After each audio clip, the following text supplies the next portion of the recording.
আফিফ, তোমার হাতে কি এটা? গুলি? দেখি একটা গুলি দাও তো। দাও একটা গুলি, দেখাও কিভাবে গুলি দিতে হয়, দেখাও। হ্যাঁ দেখি, দাও গুলি দাও, দাও আরেকবার দাও।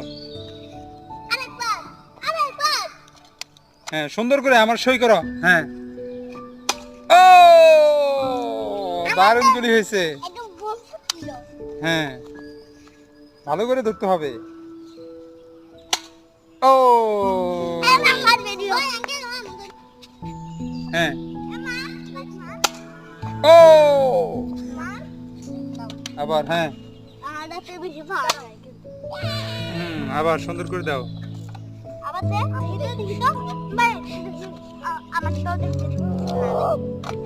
হ্যাঁ